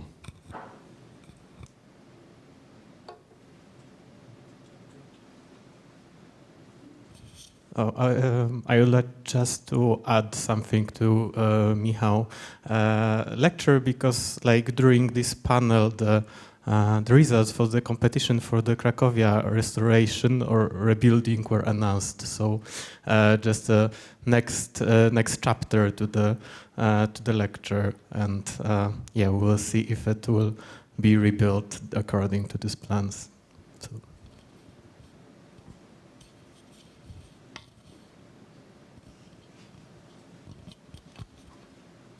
Thank you very much. I would like to go back to Małgorzata, to your beautiful example of these schools built there, and perhaps I just want to comment on it, that there was such an initiative also in Kingdom of Hungary in the beginning of 20th century, and then later in Czechoslovakia in 1928, because of this jubilee, decade of existing of the Republic. And my question would be if there was also a kind of, let's say, reformation of a school system behind it, or a kind of ideological turn in, let's say, like spreading the Polish culture or language in this kind of region.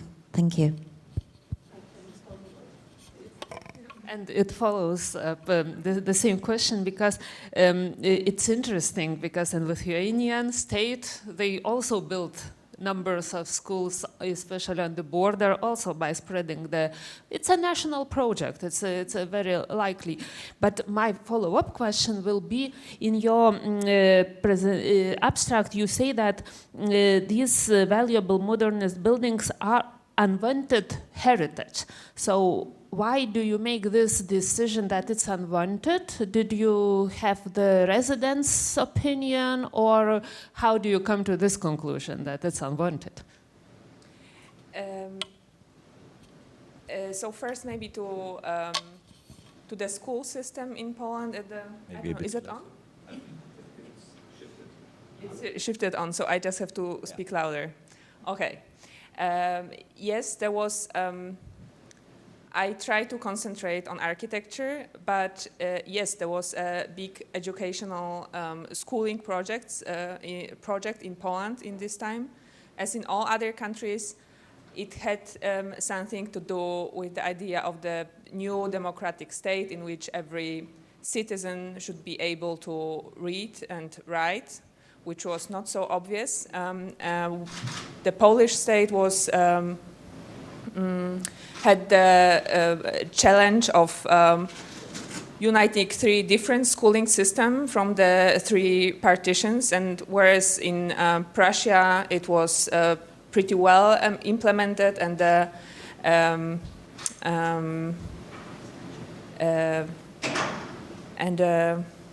I'm lacking a word, but it's okay.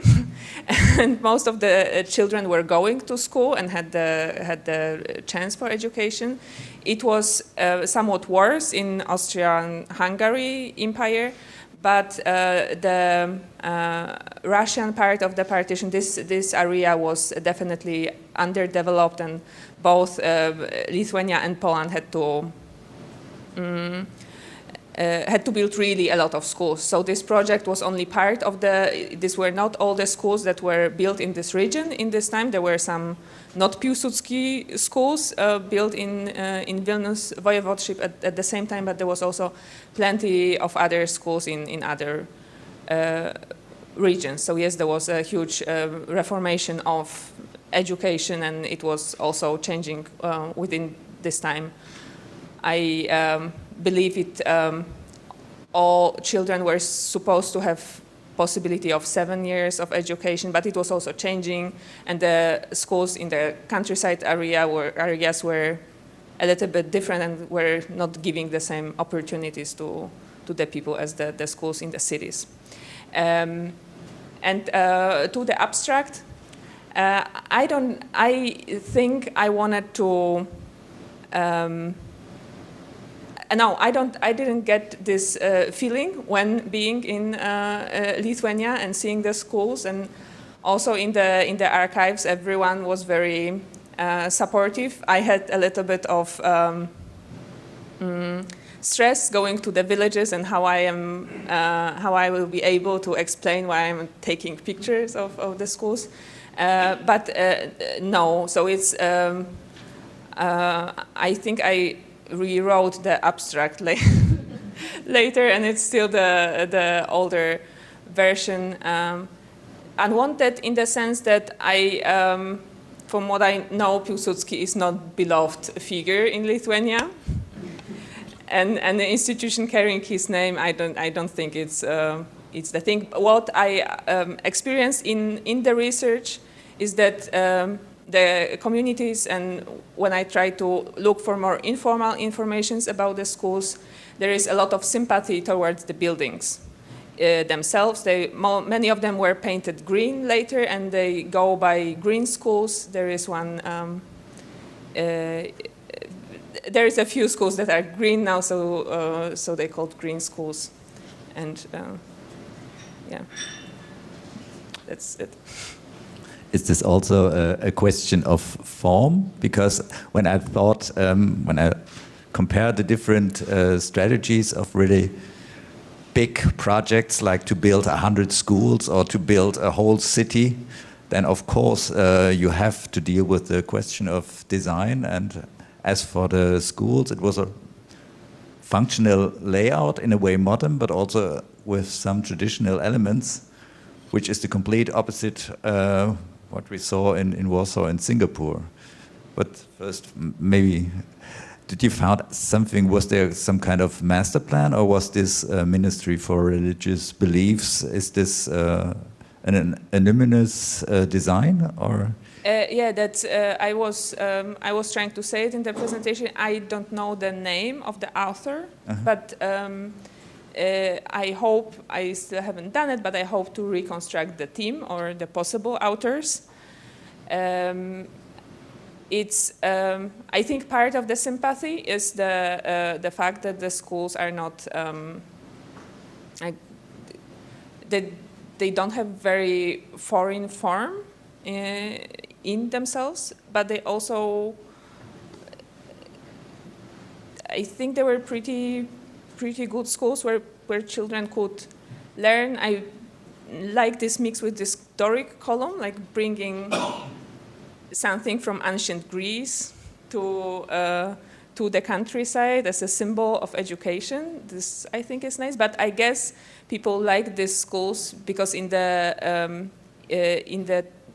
time, a lot of children were really dreaming of going to school and getting this opportunity. I think it's another reason.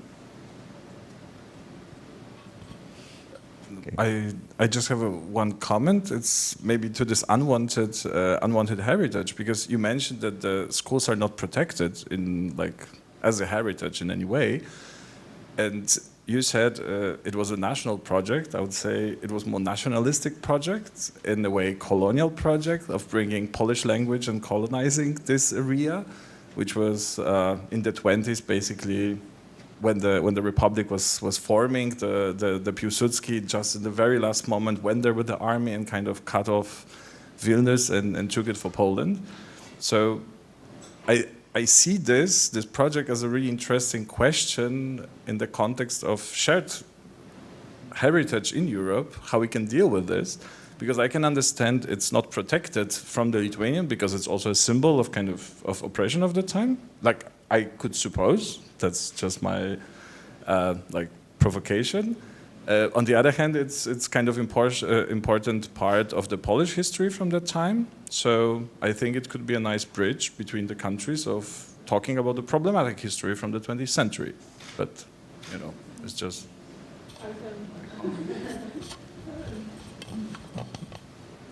Yeah, it might sound very intriguing, but I don't like to support the speculation because I think it's more of an invented problem. I'm very much fascinated by this research, and I think it should be published also in Lithuania because it's not, it doesn't seem to be as deliberately unwanted or problematic from the political side. No, it's not neglected, but it's not protected as a cultural monument because of not recognition. People just don't remember it. Because there was a big shift of populations, forced migration and forced resettlement of peoples. So buildings are nice, and I understand from your research that people appreciated these buildings, but they do not even consider the contested history. I think that not particularly in these buildings. So I wouldn't support to invent problems where they are. No, yeah. It's basically, it's like, I don't know, at least I think Polish people, but also Lithuanian know how difficult the figure of Piłsudski is in our common history. Not anymore, but okay, so maybe it's just my impression. But I thought it's really, they are not, okay, whatever. But I think it would be a very good educational project to publish and to educate Lithuanian society about this project, because they do not know anything. Okay. I guess there are some problems about, not exactly about these buildings, but the region, the histories, or kind of these attitudes towards our common past. We have problems, Maybe these problems are not that big any longer, but the histories are different, And so we know that when Lithuania and Poland were signing different treaties, they decided not to name or put exact words, because there are different narratives. And there will be narratives. Maria perhaps haven't been very much involved in Vilnius region. I spent, during Soviet period, I spent 5 years while avoiding service in the Soviet army. I spent as a school teacher there, So I know a little bit, I think many things have changed. But there are, on a certain level, the problems are still there, Of course, culture and research is one of the ways, how can you solve them, and I don't, and I fully understand that, you know, nobody looked at you, you know, as a kind of foreign kind of enemy or whatever. But there are some contested things about Pilsudski, about General Zheligovsky, and it's quite natural. And you can compare it with some other European countries where you have different narratives. And I guess we should not be afraid any longer of these different stories, but they are. I would like to comment that I was trying to be sensitive to those matters. I read a book on history of Lithuania in Štavi very quickly, and it's and especially when it came to the languages taught at school, I think it was a big problem that reading and writing in Lithuanian was not supported by the Polish state, and vice versa. The Polish citizens that ended up in Lithuania in the interwar period, they had difficulties establishing Polish schools.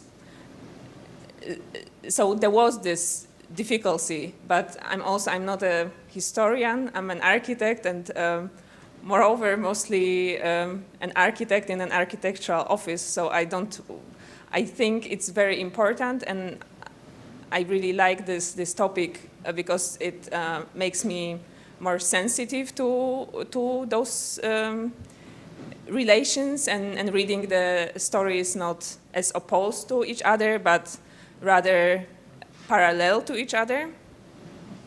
But in the end, I like to stick to the architecture, even though architecture is transporting ideas.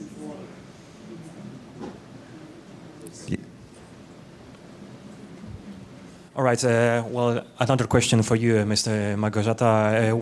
Don't worry. Our intention is not to grill you in life. We're just so much involved in your topic. I will leave the political aspect away because I'm interested with one detail of your presentation. I'm just curious because, you know, in my impression, you were so close to discovering the answer for your own question about the white column as a common element of every school you've been talking about. You've expressed your impression that it's so exotic in your way of thinking, of your way of perception, but can't you remember any time of Polish history when there were common and very typical inspiration with antiques? For example, a Polish-Lithuanian Commonwealth? Well, I think it's kind of obvious. Yes, it's been... Like, I think the columns were used in the buildings for education, but they were also part of the aristocratic villas in the countryside. That's correct. So it's also another level, and thank you, I didn't mention it in the, but it's very typical for the aristocratic villa, or like a little palace to be wooden and have these columns at the entrance. So it is obvious for us, for people that live in a former Polish Lithuanian Commonwealth. Yeah, so it's also giving the children the sense that every day they can go to like they're almost aristocrats every day.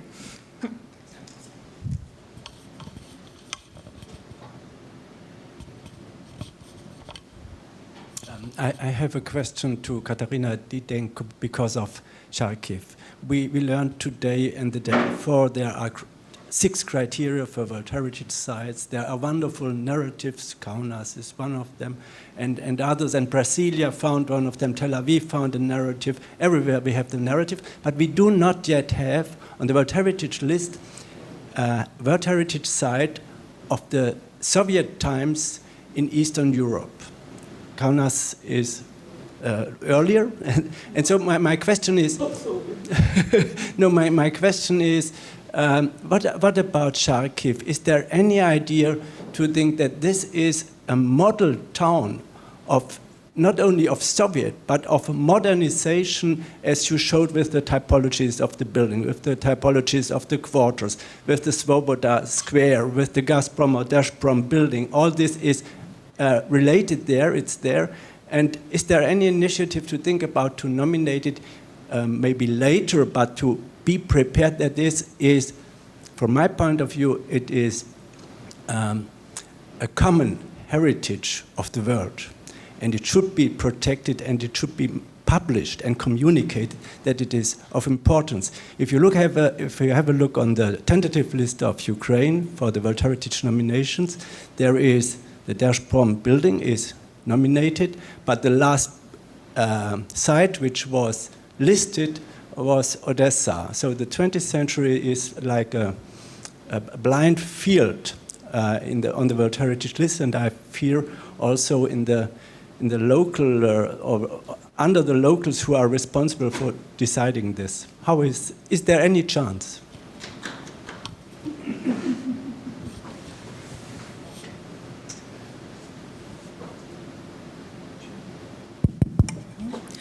Okay, so I would like to look more, how to say, to give more spread look here on this question, or just a comment, because of course there are a lot of architecture, but I didn't show you what the result of some reconstruction of some of these buildings, because a lot of them are spoiled. It wasn't my task to show you these reconstructions of later years, after war years, and so on. But for example, our Gazprom, it was spoiled with reconstruction, with not appropriate approaches to the reconstruction. It's not easy to put it in the list. And we have a lot of such issues in Kyiv, unfortunately. And we have problems with administrative sector, let's say, because we have a problem, a low level of culture of this administrative sector in Kyiv and in Ukraine. But in different cities, it goes in different way. But in Kyiv, we have this, and it's really a problem. What to do with this spoiled building? How to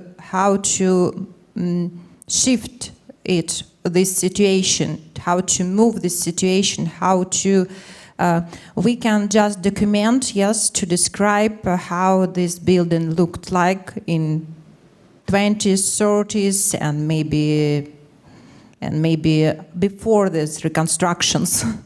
But now we don't have any decision, any strict decision what to do, and we don't have the support of our administration, you see.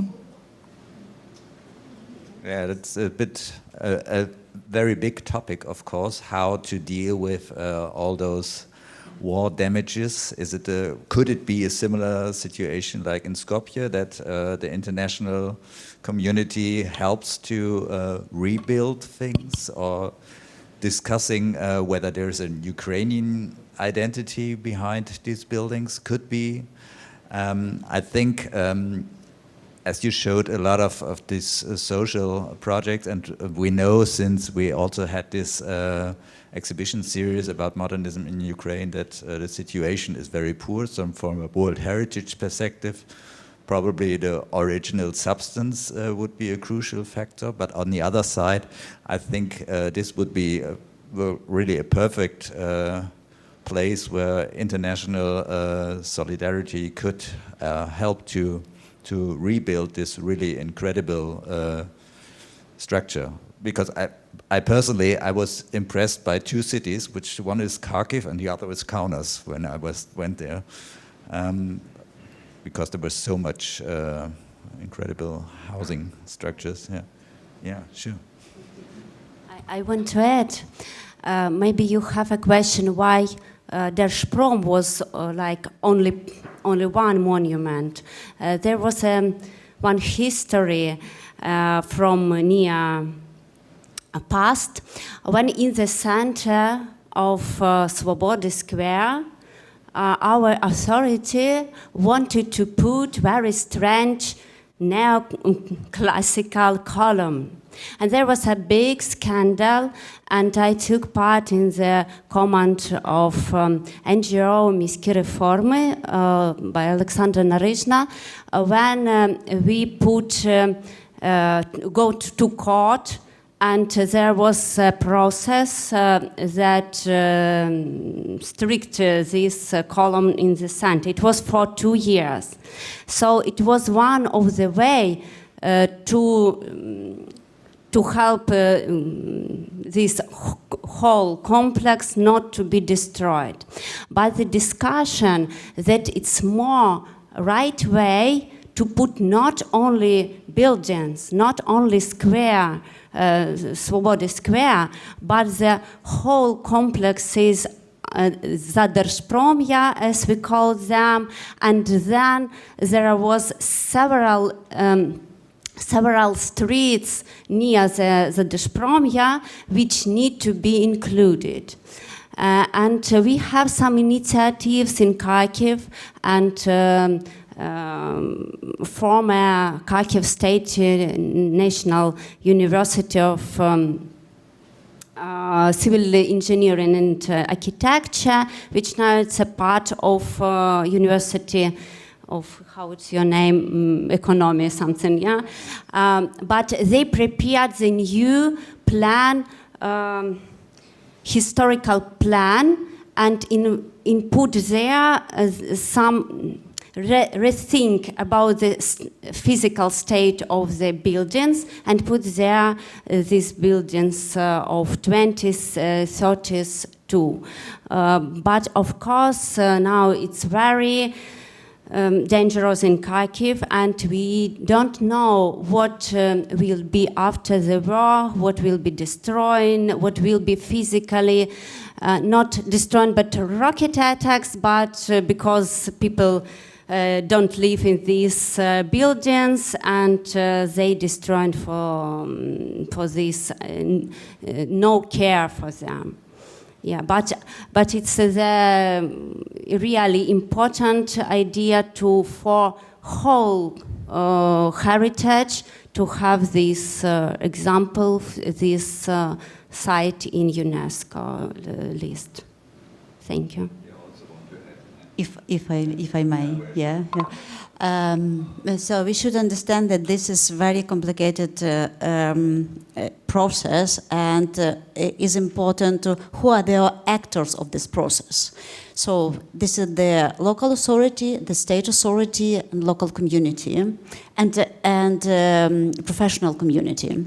So how it looks now that city doesn't appreciate this heritage, because its modern heritage is very simple, you know, and so I actually have idea that, and authority don't perceive this heritage as a resources for sustainable development of the city, because this city could be a treasure as a spot of intellectual tourism, because it's really unique, because such cities as Lviv, Ivano-Frankivsk, former Stanislav, and other these Asian cities, it's the same like in Europe, a bit worse, but it is as in Europe. So here, this heritage is really the source for sustainable development, and local authority doesn't see it as a resources at all.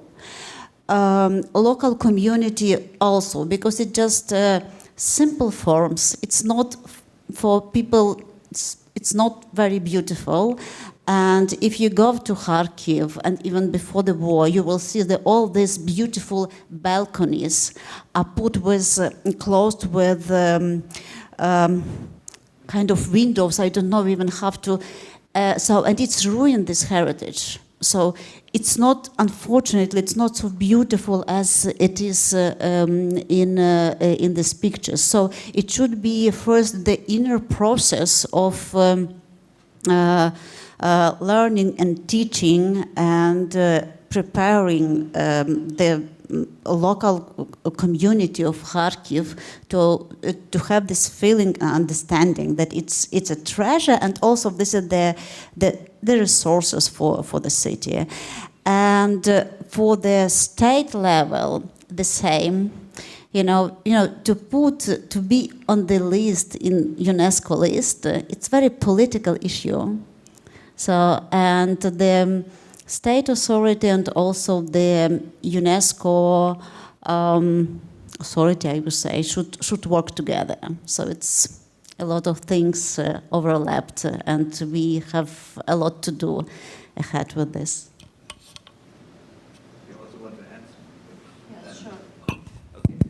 Short comment. We were a bit late in time, so but just short. I don't think that it is because they don't understand the form. They don't understand the community and authorities. They don't understand the value of any architecture. So it's not because the style. It's just because they don't understand. And we need, like architects, like historians, to make this level higher. We need to find the ways to make this level higher, and then we can receive this support. That's it. So there will be a few points left, I think, for the lessons learned about communication, about international solidarity, about support, and I was asked to tell you all that we have a short break, like a 15 minutes break, due to the overtime, but I'm looking forward to further discussions within the breaks, although we couldn't mention all the topics now that are on the plate. Thank you.